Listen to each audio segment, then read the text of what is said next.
He trusts me so much he doesn't even question, my wife admitted poisoning me on the record. I led her away in handcuffs. That's when her motivation revealed. I'm 36M, and I've been working as a teacher for almost 10 years. Honestly, my life always felt routine, the kind of predictable existence that most people would consider unremarkable. Just a regular guy teaching middle school math, trying to make a difference in kids' lives while keeping my own life together. I've been married for 7 years to Sarah, and until recently I would have told you my marriage was okay.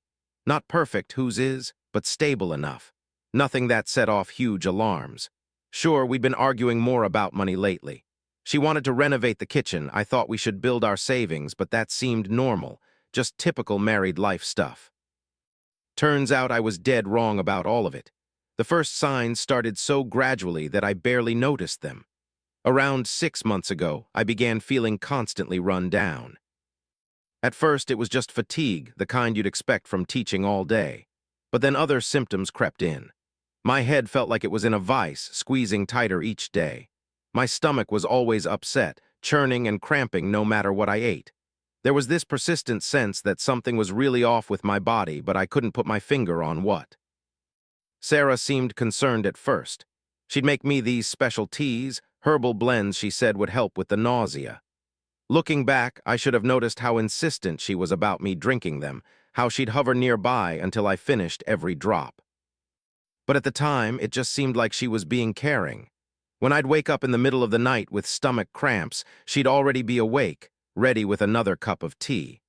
I never questioned why she was always up when I felt worst.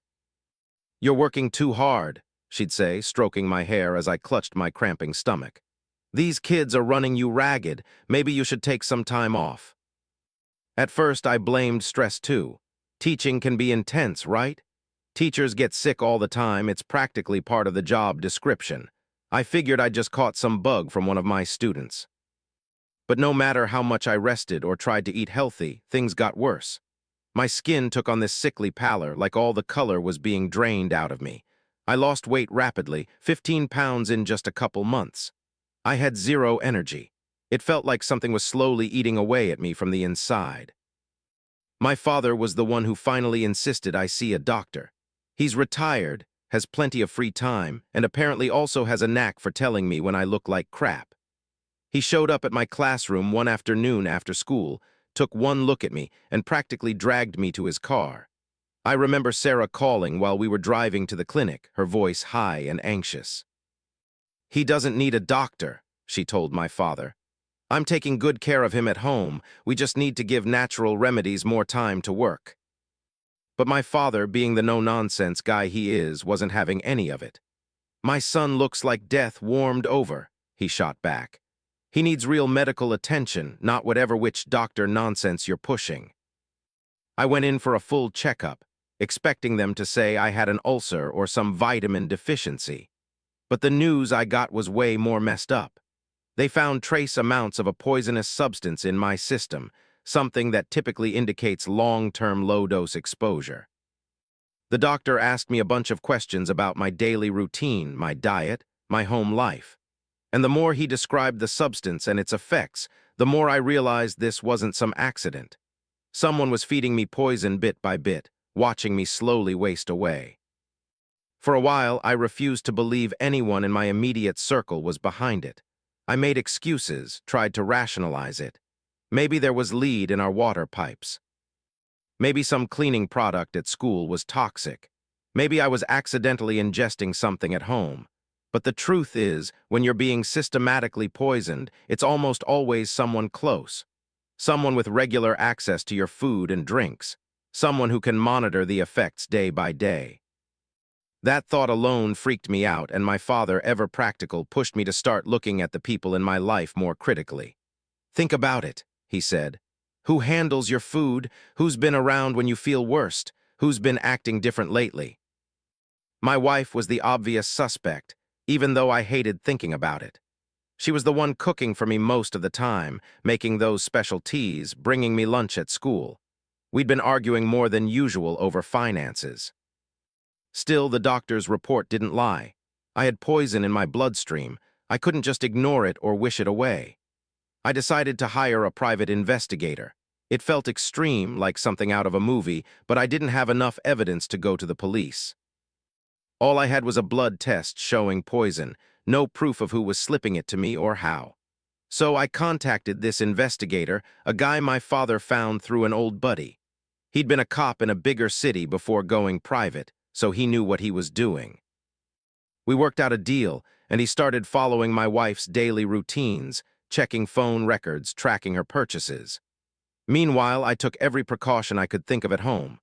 I stopped eating my wife's cooking whenever she wasn't literally watching me take each bite, and even then I'd sometimes fake it, take a bite, compliment her, then quietly dispose of the food when she wasn't looking. I started to sense something dark lurking beneath her concerned wife's act, like she knew I might be onto her but couldn't be sure. She'd watch me when she thought I wasn't looking, her expression cold and evaluating. The really messed up part was how normal everything else seemed. But underneath it all, this question kept gnawing at me. Was my wife, the person I'd shared my life with for 7 years, actually trying to kill me? I needed proof, either to confirm my worst fears or to put these suspicions to rest before they drove me crazy. Update 1. When the private investigator finally called to arrange a meeting, my hands were shaking so badly I could barely hold the phone. The Pi slid a thick manila folder across the scratched table. "You need to be prepared for some dark stuff," he warned, tapping the folder with nicotine-stained fingers. "What we found. It's worse than we initially thought." I flipped open the folder and felt my stomach lurch. The first photos showed my wife meeting her mother at various locations. But these weren't innocent mother-daughter meetings. The Pi had managed to capture some clear shots of them exchanging small bottles and what looked like printed instructions. "This isn't enough to nail them yet," he explained, pulling out more surveillance photos. "But it's a start. We need more concrete evidence of what's in those bottles and proof they're actually poisoning you." I never liked my mother-in-law much. She was always pushing us to live beyond our means, criticizing our modest house, making snide comments about my teacher's salary, suggesting we take out loans for luxury cars we couldn't afford. The Pi pushed a transcript across the table. "We managed to tap their phones," he said. "Read this. The conversation made me feel physically ill. They discussed timing, dosages, and the importance of patience. We need it to look natural," my mother-in-law had said. "Like he just got sick and wasted away. Insurance companies investigate sudden deaths." My wife's response was equally chilling. "I've been mixing it into his tea every night. He trusts me so much he doesn't even question why I'm suddenly so insistent about him drinking it." The investigation revealed that my wife had taken out an additional life insurance policy on me 2 years ago, right around the time my mother-in-law started pushing harder for us to upgrade our lifestyle. They'd been plotting this for months, maybe even years. My mother-in-law was the mastermind behind this whole plot. She'd planted the seed about cashing out my life insurance policy during one of her concerned talks with my wife. The Pi had recordings of them discussing disposal methods for the poison and ways to avoid detection. "Your mother-in-law is particularly vocal about her motivations," my lawyer said, playing a recording where she complained about my income. "Listen to this." Her voice crackled through the small recorder. "Once he's gone, you can move somewhere decent. Stop living like peasants in that tiny house. His teacher's salary is holding you back from the life you deserve." I was shaking with rage and betrayal, but the Pi cautioned me against confronting them immediately. "If you blow up now, they'll deny everything," he warned. "They might destroy evidence or worse, accelerate their timeline. We need to build an airtight case." He outlined a plan to gather more evidence. We installed hidden cameras throughout the house, particularly in the kitchen where she prepared my food. He even gave me a special phone app that would automatically record any calls between my wife and her mother. The surveillance operation was intense. The Pi had 2 other investigators helping him track both women's movements. They documented my wife's visits to a sketchy shop in a rundown strip mall, a place known for selling questionable chemicals under the counter.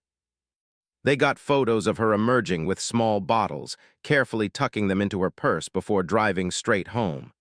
"We're having these bottles tested," the pie explained during one of our update meetings. But we need to be careful. If she notices any missing, she might get suspicious. The hardest part was continuing to live under the same roof with her. My father, who'd been my rock through all of this, wanted me to move in with him immediately. "This is insane," he'd argue. "She could up the dose any time. One mistake and you're dead." But the pie insisted I needed to stay. "If you leave, they'll know something's up," he explained. "They might destroy evidence or come up with explanations for everything. We need to catch them in the act." So I stayed, playing a deadly game of pretend with my own wife. I'd fake eating dinner, disposing of food when she wasn't looking, or accidentally knocking over drinks she prepared. The hidden cameras captured everything, her measuring out doses when she thought she was alone, adding substances to my food when my back was turned. Then came the moment that confirmed we needed to move fast. My wife brought up increasing my life insurance coverage, trying to sound casual about it. "I've just been thinking," she said, stirring her coffee.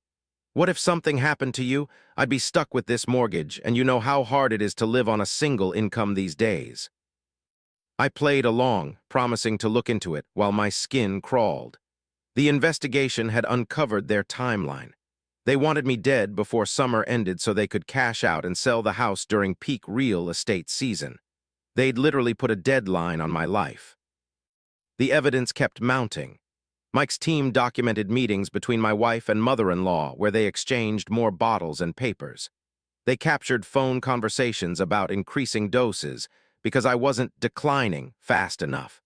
We even had footage of my wife researching symptoms of various illnesses, presumably to make my eventual death look more natural. After weeks of gathering evidence, we had enough for a solid case. We planned the confrontation carefully.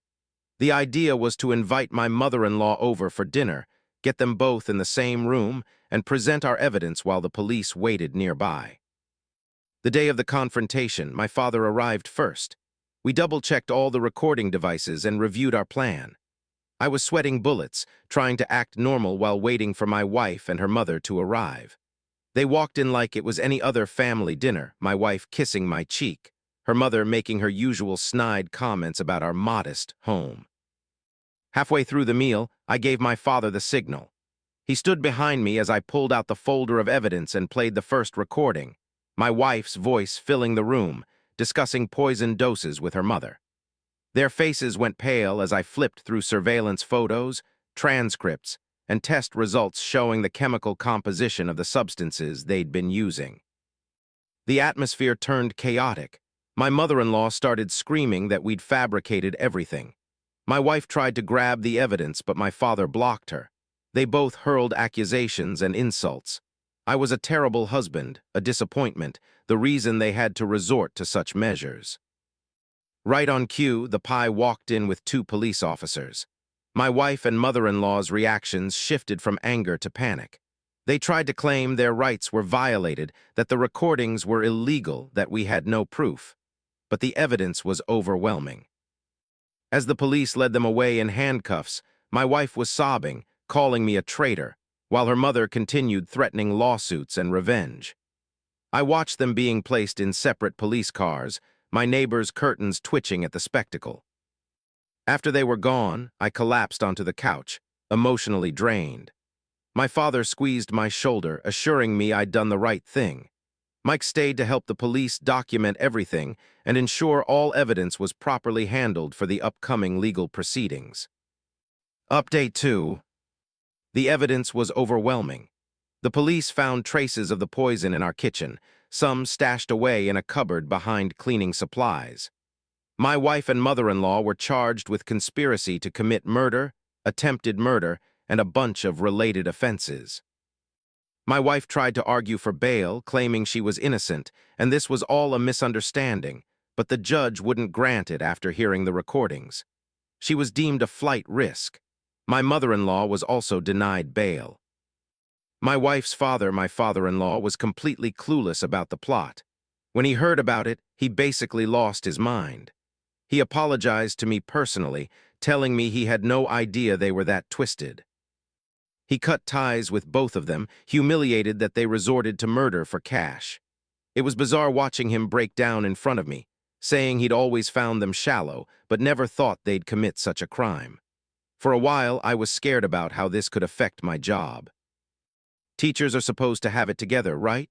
I didn't want rumors flying around about my personal life, but I kept my head low at work, told a few close colleagues I was dealing with some serious personal issues, and left it at that.